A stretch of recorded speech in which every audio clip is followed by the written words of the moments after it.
aliyekupa ruksa ya kutoka hapo kunyanyua miguu yako kwenda kuingia ndani kwangu kuchukua TV ambayo inanihusu mimi. Wewe unakuhusu nini? Wewe dada yako umefuata nini?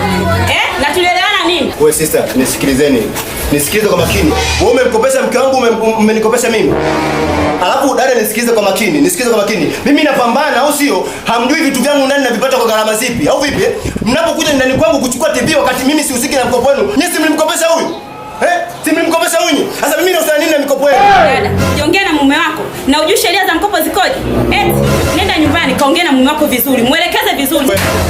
Mimi kinachojuma kwa nini uingie chumbani kwangu na kuchukua TV ya kwangu mimi? TV ambayo mimi nimepatia shida kuinunua kwa pesa zangu mimi.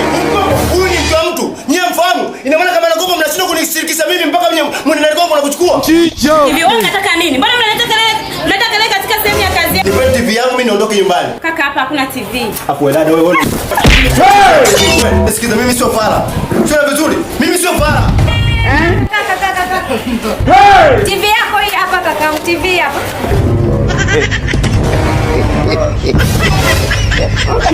Next time ukitaka kujua kwa nini penzi ya shoga lina maandalizi, njoo uchukue TV, njoo nimchukue ndani kwangu. Njoo nimchukue hata kijiko, ndio mtajua sasa. Mama yangu, game over. Wake kaingia sasa.